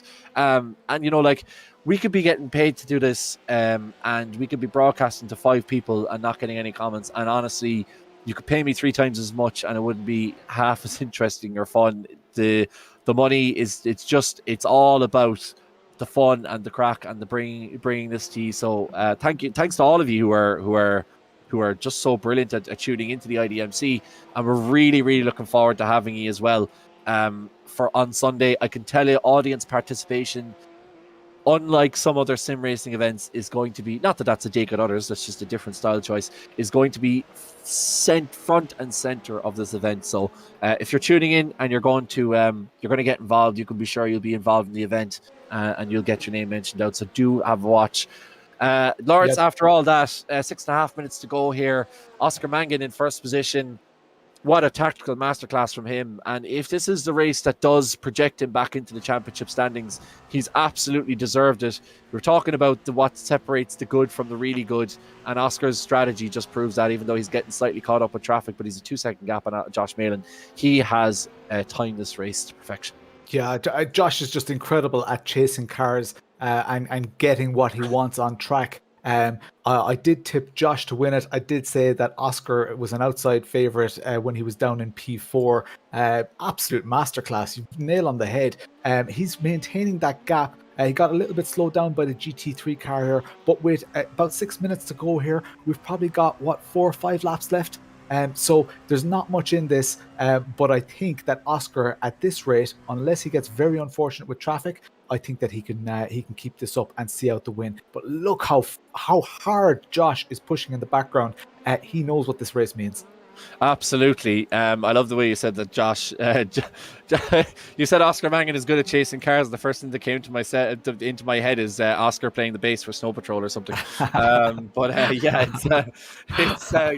Oscar Mangan and Gary Lightbody chasing cars. Look, Josh is all over. 1.7 seconds. I think it's going to be too much, and it is a little bit of a mistake. And that is absolutely perfectly timed, because that was just going to bring me to my next point, that he can see Oscar down the road, 2 seconds down the road, and it's just killing him. He just can't get close enough. Yeah, and he's overdriving the car now. Yeah, he's overdriving it, because you're trying to push to get that extra second, and then you lose your flow, and then it all goes a bit Pete Tong. Those who regularly watch me on stream will agree that overdriving a car is something I never do. It's just it's something that I'm not capable of. Um, but to see it from Josh Malin, who is like a real life driver, of course, and such a consistent driver in anything we put him in this series. To see him struggling so hard against Oscar.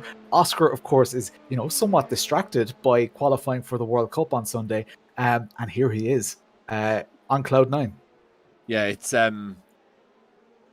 it is some week for Oscar Mangan, isn't it? Holy moly! And this guy is going to be flying around Silverstone in a Porsche 911 soon enough.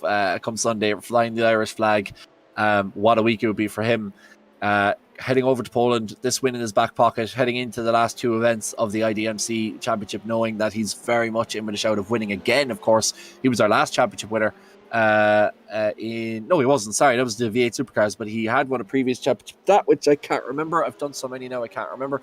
But it is Oscar's a super, super quick guy and really, really talented driver. Look, his I rating just shows you how talented he is. And he's going to be an absolutely brilliant representative for Ireland on the world stage at the Digital-Motorsports.com World Cup. And hopefully, look, we have the FIA e-Motorsports event as well. That'll be happening in Marseille soon enough. So hopefully Oscar will have the opportunity to represent Ireland at that too.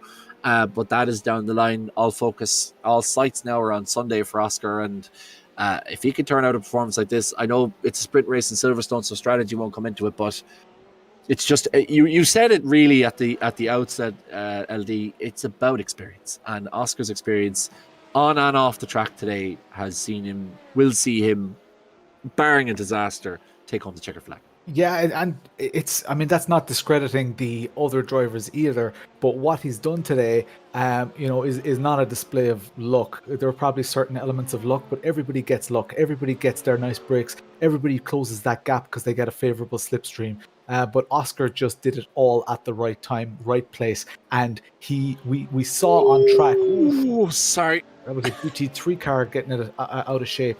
That's Andrew, I think, again. That could have changed the race. That could have been Andrew again, the Canadian. He's had a tough race, involved in a lot of incidents.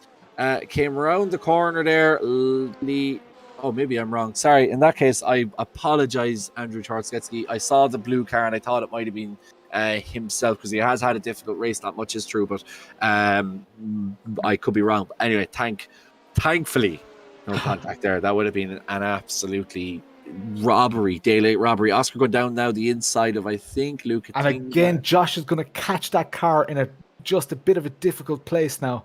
You can see that Oscar the timing is just right there. Actually, Josh might get him out of the hard right-hander here. He's going to have to get him into Collier. He's going to have to get him into Collier for him to try and keep. He does. You just see him sit on the inside there in the background. But that's a perfect example where Oscar just got a little bit of luck. Josh has to work. So Josh is working far harder than Oscar is right now, and he's losing, I think it's about 0.3 a lap at the moment. It's a huge amount, really, when you think about it. I mean, when you talk about it's all academic, really. Once he came out with that 2-second advantage, it would have taken a huge mistake from him to win it. Even if Josh was 0.2 faster, might have put a bit of pressure on, but really probably wasn't going to make a massive amount of difference. The question now is, will we have another lap, or will Oscar take? I think we will. I think we're going to have one more lap. So this will be white flag, 44th round of the IDMC winter season. Oscar Mangan holding a 2.4 second advantage, and really all the way down the field. Unusually, we're not focusing on a battle. We saw a great battle at the front of the GT3 field. Adis Staskvekius in the lead there by 1.3 seconds. He just needs to run his lines, and Luca Tingard way behind, 5.7 seconds. He must have had issues, even though I know he was a little bit behind anyway. But I wonder, did he have issues as well? We're looking at Rob Moore, the replay here, going through Sunset. Is this the incident we saw earlier? Okay, Rob Moore lost it going around the outside. Oh no, that was another incident. I think that's a bonk. That is a big bonk. That's not going to do his straight line speed any favors. No, certainly not. And that is going to be an expensive one. Because Robert, of course, is leading the championship, and now he's down in P8. Dennis Hanley Jr. is just behind him. You correctly calculated, I think it was 17 points or so behind him. What's the difference between points for P5 and P8? But this is really going to narrow up the top of that field. I mean, while I'm saying that, Ponomarenko is also in the mix. He's up in P2. And Staskvekius now is only a point behind. So this result really throws the cat amongst the pigeons, LD, for the GT chip. This is hand rubbing time. If you're a speaker, there are 4 guys here who are all going to end up within 2 or 3 points of each other, potentially heading into the last 2 rounds of the season. And it's going to make the next round even more intense. We know they can drop the next round, they can drop this round, but that last round is definitely going to be the decider. Everybody needs to show up for that. And it's at night at Circuit de la Sarre, Le Mans. That one's going to be wild. That is going to be superb. And Le Mans, as we see Vladimir Ponomarenko across the line, Adis Staskvecki has crossed the line. And finally, we're on board with Oscar Mangan. Has he taken the checker flag? Yes, he has. As you were saying, LD, there, Oscar just parks it on the outside. So Oscar Mangan takes the win from out of nowhere, really, in the pit lane. Josh Malin finishes second. Jordan Kelly third, ahead of Timo Hayden. Jordan, a really solid race there for him. In the other VRA car.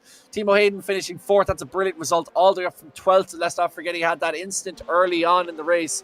And then battled his way back into fourth position. That is that is potentially championship winning drive. Even though Oscar's going to take the plaudits, that could be a potentially championship saving drive for Timo Hayden. Then we have then we have Brian McManus, should I say, Harold Desiatautis and Adam Dowling, followed by Peter McCann. Adam has the bragging rights over those 2 VRA boys heading over the line, followed by Valentinas Bachenkovas, Tony Stack, Arias Yamantis, and Arturas Kundalis, who was involved in some instance there. Valentinas Bachenkovas, that's not bad. He was P12 for a while, so kind of profited from others' mistakes, keeping consistent across the line in P9. In the GT3 class, Adis Staskvekius, it's almost like Ronan read my mind. Staskvekius finishing in first position. And again, so can we have just a quick look at the championship standings before we headed into today's races in the GT3 class?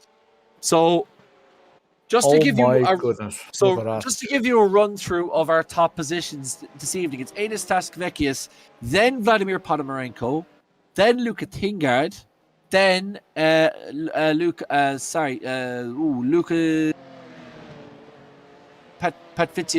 Patvicius, and then Dennis Hanley Jr., and then Rob Moore down in 8th position. Cat, meat, pigeons. This is going to be a wild last 2 rounds of the IDMC winter season. I can't even process it. I'm going to have to see what the table looks like. I'm going to have to look from one table to the other, because I think that people are going to be moving all over the place. Incredible. Jeez, like I didn't know that it was going to be that tight, and it was all the better that we saw such a great pack of racing, especially in that GT3 class. Josh and Oscar did pull away from the field a lot. It looked for the first half of that race that Josh was completely running away with it, and then Oscar pulled off an absolutely spectacular. It'll be interesting to find out if that was calculated and intentional, or if he got the look at a draw. I'm sure he'll be honest with us in the interview. Yeah, it won't be long now before we have these guys in the booth. That's a very American phrase. I always hate that phrase. Why do they use it? It's like one of those things. You're a pro now. Don't say it. Don't say it. Don't say it. Then you say it. But look, we will speak to the man who finished behind him first. LD, do you want to take Josh Malin and talk through his race? I will. Josh, welcome to the booth, as Kevin now calls it. It's very American of him to call it the booth, isn't it? Sebring. Do you think that Kevin is becoming a bit Americanized in his commentary these days? I'm afraid I couldn't comment on that. Josh, you absolutely commanded the first half of the race. I would love to have seen the look on your face when you exited the pits and Oscar had overcut you. Talk us through that? Honestly, I I've no idea. I have no idea. I don't know what he did. Whether he just fuel saved like nothing else while he was behind me, going through the traffic. Yet again, the traffic was unkind to me, losing time here, there, and everywhere. It's incredibly frustrating, and to be honest, I can't really help but feel a little bit disappointed at that result, having sort of had the qualifying of my life, and then finishing second in the race. I mean, it's good points, and it will help towards the championship. But I don't know whether that means I'm still ahead of Oscar in the championship. I don't know. Everything's We'll so have to close. see. It's very hard to tell at the moment. I had you tipped coming into this race because I like the way when you drive, you adapt very well to the conditions and traffic. So I had you pipped as a kind of a very confident and safe bet. Then I saw you in quali. You seemed to know where those bumps were and where you needed to apply that power, and that was getting you those valuable hundreds. That saw you stretch the gap in quali by quite a lot. You showed a lot of confidence on track. We did see during that overcut that Oscar had a couple of cars in the distance, back markers in the LMP class, and he did. I mean, he fuel saved like nobody's business. But he must have had a lot. I'd love to see the lap times. He must have had the lap of his life as well, because we were just completely gobsmacked, same as you would be. And people in the comments were saying as well that Josh Malin won't be happy with that. But you're showing your experience and stuff. The points still matter. We might get a look at the points table in a little while, but the points are absolutely so tight at the top. How are you feeling about the next round? Suzuka, I'd say, is probably not one of my best tracks. Obviously, I'll give it my best shot like I always do. But yeah, going into Suzuka, again, it's very traffic dependent. I could have a really poor qualifying and then have a blinding race because all the traffic is really kind to me. But given like my past track record in the last couple of races, I don't think that'll be the case. So yeah, we'll have to wait and see. But yeah, I'm looking forward to it.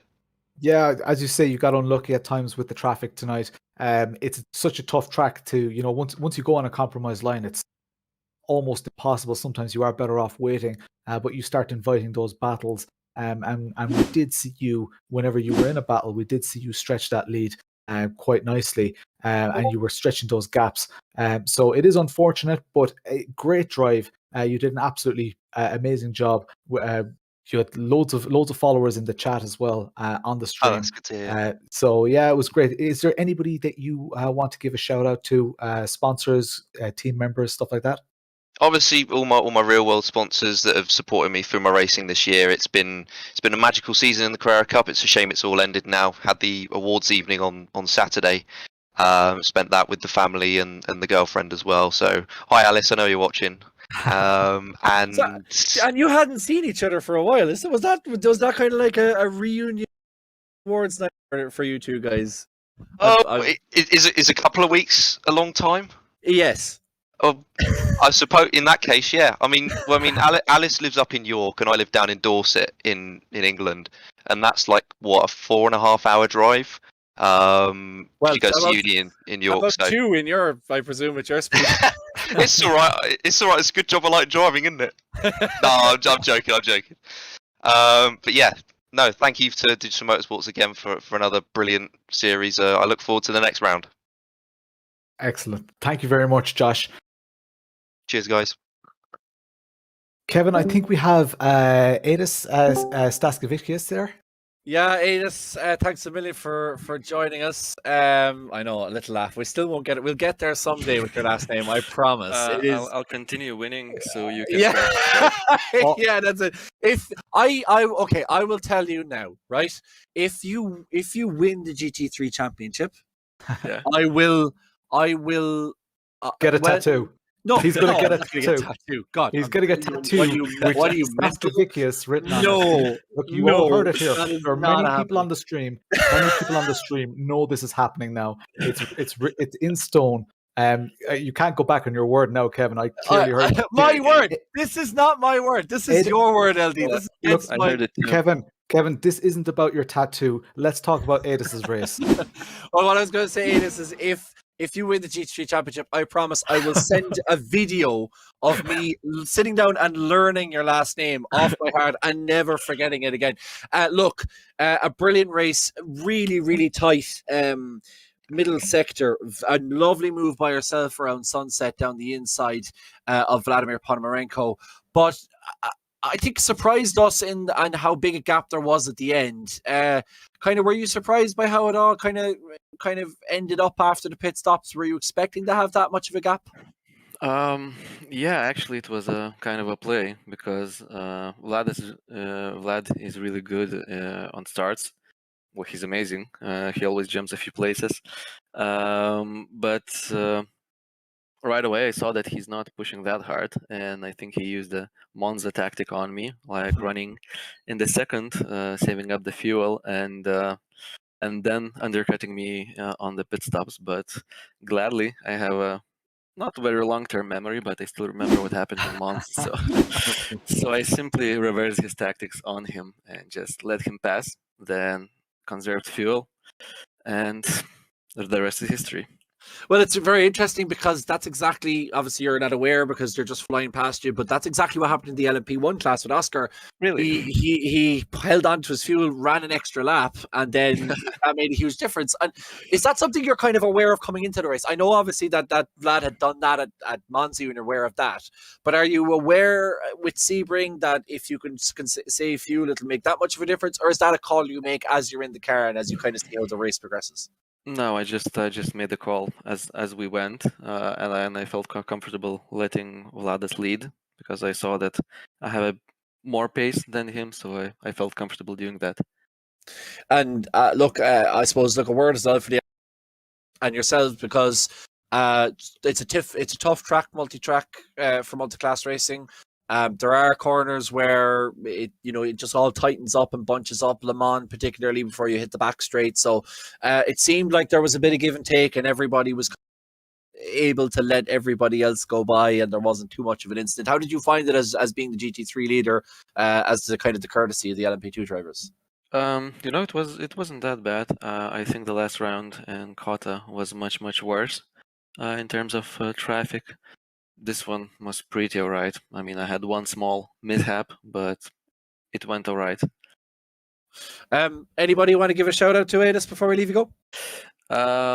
Yeah, who won LMP class? Oscar. All right, thank you, Oscar, for passing me on the last corner because I didn't have any fuel to finish the race if you wouldn't. Oh, really? You would not have. So, wow. So, if Oscar and did you slow down for Oscar to pass you, or did you no, not really. I think I had a gap of 2.5 seconds, so I let the gap shrink to 1 second or such, and I finally saw Oscar and their relatives. So let's just explain to the people on the stream who may not be familiar with that concept. Yeah. So when the time is up, it's an hour-long race. The lead car, when they cross the line on the lap after the timer runs out, that is the end of the race. Anybody who is still on a lap has to complete that lap, and then that's the end of their race. If you are ahead of the lead car, even crossing the finish line, if you're a split second ahead of the lead car, you have to do a whole other lap. But you had so little fuel that you just tucked in behind him, crossed the finish line right after him. You couldn't have calculated that. That could have been an absolute disaster for you. Yeah, that is mind-blowing, but these are the links that people have to go to do this well. You've been so entertaining to watch. That's blown my mind a bit. That is the headline. Adis Stasvekius Stas. That will do. Don't worry about it. Oh, the patronizing. Okay, Adis, thanks so much for joining us. The man who literally finished with an empty tank. Massive congratulations. Huge win, and look, throws the whole GT3 class now out the window, or back in the window, or whatever you want to say. The whole thing is blown open for the last 2 races. Adis, thank you so much for joining us, and the very, very best of luck. Hopefully we'll be speaking to you soon. Yeah, thank you all. Bye-bye. Cheers. Well, LD, is that not the headline of the race? Oh, like that's going to be something that we can chat about on the plane going over to the World Cup, because that's the type of thing that happens. And you know what? He might not even be the only one. And you know, we see nobody actually running out of fuel in these races. We didn't tonight. And you know, to cut it that fine. We could hear he had a rivalry to settle as well. He got his his vendetta or his revenge. So he's a very, very happy man. We're going to be extremely happy on Sunday. For those who missed Nice. it, let's tell everybody what's happening. You there, Kevin? Oh, sorry. I thought we were going into a VO. The way you announced that, it was like we had something lined up. I was like, oh, this is very well done. Well, that's completely ruined whatever veneer you put on that. Fair play to you. No, I am so excited. Like we talked about it on stream. If you've just joined us for the end, this Sunday is going to be an absolutely enormous day for not just an enormous event, an enormous day for Digital Motorsport. Look, I don't want to say sim racing in general, because you know these things can sometimes be overhyped, but certainly the production on this is something that you will never really have seen before on a sim racing event or a Digital Motorsport event that isn't directly hosted by the FIA or WEC. And then even in that case, we're on iRacing, so we're probably not going to have to call it off after 4 hours because there's constant red flags like we did in our Factor 2 this week. But that is shade being thrown. But look, it's going to be such it's so exciting for us to be able to travel across Europe to present something that we're so passionate about. Yeah, and it's just LD, you're an analyst. I'm myself and Jack are returning as the commentary pair. We have Ronan on cameras, so it's very much, if you enjoy these Digital Motorsport streams, it's going to be like that, but on acid. Exactly. We have a team of people. On Saturday, most of our day is going to be spent rehearsing, and it's going to be rehearsing like, where do we sit, where do we stand, who's up next. There's a professional hosting crew coming in, professional experienced presenters. We've got lighting crews, as I say, makeup crews. Very, very important. Easy now. Yeah, I need that makeup, man. It is just exactly what you'd expect in a proper, high quality, huge production studio. There is nothing more that can be added to it to put any more effort into it. So our Saturday is already going to be huge. It's going to prepare us extremely well. So when I introduce something and there's no VT, Kevin's going to know about it, and we're good. It's going to be absolutely amazing. And of course, the dream team, Jack and Kevin, because you say about Niall not giving props. We never get a chance on the commentary to say that you and Jack bouncing off each other in the commentary is always really, really good as well. So I'm looking forward to going I'm sure you feel the same. I'm looking forward to going as a spectator as well as somebody who's lucky enough to be involved. Yeah, and look, you're going to be an analyst, and to be fair, LD, I'm really the little creating here as well. Nice to have a fellow Corkonian on commentary. It's very rebel. I'm from Kerry. Oh, you're living in Cork. Yeah, I'm living in Cork. I'm just here for the money. You're very pressed to find it. But look, a fellow rebel resident. Let me put it that way. But look, it is great to have you. And look, if you want to keep an eye as well, if you're of that techie mind, El De Soswa on Instagram is Lawrence's Instagram. Mine is KJ Galvin. We'll be Instagramming stories and pictures of behind the scenes stuff over the course of the weekend. We're flying out Lawrence is flying out on the Saturday. Myself and Ronan and Jack will be flying out on the Friday afternoon from Dublin Airport. So, look, there's going to be stuff right across on the Digital Motorsports Instagram page. We're going to take you right behind the scenes. Particularly my and Lawrence's Instagrams are going to give you a little bit more of the bit of crack that we're going to have over the course of the weekend. So, Look, Lawrence, you've been to the Sim Expo. Ronan's been to the Sim Expo. This is very much my first ever trip with Digital-Motorsports.com. I'm so looking forward to it. And look, it's real international collaboration. Ireland and Poland working together, along with so many other countries. We have such a huge spread of drivers. We can't, I don't think we can quite give you, well, we know who's qualified, but there's also going to be invitees. Some of the biggest names in motorsport, in digital motorsport, and I really mean the biggest names. If you think of big series and big names, they're probably going to be racing on Sunday. But you're going to get huge names, the very best of talent, but you're going to get it packaged up and delivered to you in a cross collaboration IDMC style production on acid. As I say, the studio looks amazing. The stage is set. The flights are booked. The COVID passports and the thing are done. It's just getting down to business. And look, 2:00 on Sunday. Just set a reminder on YouTube. You know, you're going to be sitting there at 2:00 on Sunday. There's no Formula One on. You can make this your Formula One race for the week. It's on exactly the same time. Bang it up on the TV. Throw it up on YouTube. Screen share it to your TV and sit back and watch what is going to be a full TV production of this amazing sim racing event. And I think you'll come away with your mind blown. With prizes. Many prizes. And with prizes. And potentially with your name shouted out as well. So yes, exactly.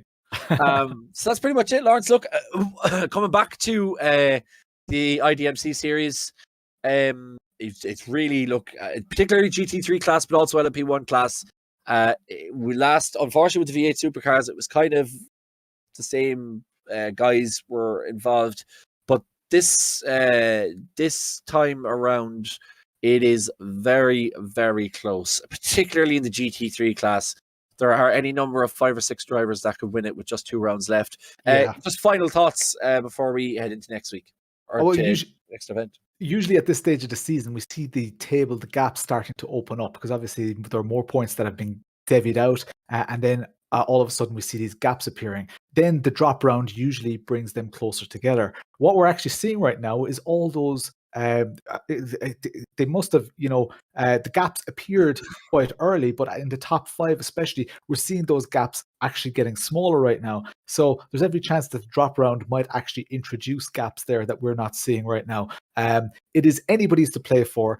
We're just over halfway through it. We have a mandatory round and a droppable round yet to come, and some excellent tracks. I can't wait. Whether I'll be commentating or watching, I'll definitely be here. So thanks a million for your company tonight, Kevin. And thanks to you, Lords. We have such good crack, and genuinely really good crack. Sometimes these things can come across very forced, but it's not at all. Really, just whether it's yourself, Jack, Ronan, no matter who it is, great crack, and I'm so looking forward to the weekend. It seems so strange that we've done this for so long and yet we haven't met each other in person. So it will be really nice to do that. It's going to be one of the highlights of the weekend. But look, normally we'd be saying, look, where will you be on a Wednesday evening? Where are you going to be on Sunday afternoon, 2:00, other than sitting down with a cup of tea, a slice of cake, and watching some of the best drivers in the world duke it out in an Irish run series, our little country, helping produce one of the biggest sim events that there's ever been. Full TV studio in Warsaw, and we cannot wait to bring it to you. So Sunday, 2:00, please do join us. Again, El de Soswa, KJ Galvin on Instagram. If you do want to give us a follow, we'll give you the behind the scenes look over the course of the weekend. Follow Lawrence's channel. There's still prizes to be given away there, if I'm right, LD. Follow the Digital-Motorsports.com Instagram and click the link for the forum. That will give you an opportunity to win even more prizes. Black Friday deals on as well. And thanks to our other sponsors, of course, Motorsports Ireland, Mondello Park, SimTag, ESE, all the other good guys. If I've forgotten some of them, then my apologies, but there's some brilliant sponsors we have involved in this series. So all remains for me to say is Sunday, be there and just enjoy what's going to be an absolutely mega event. broadcast live from the Polish capital, Warsaw. But until then, slán go fóill.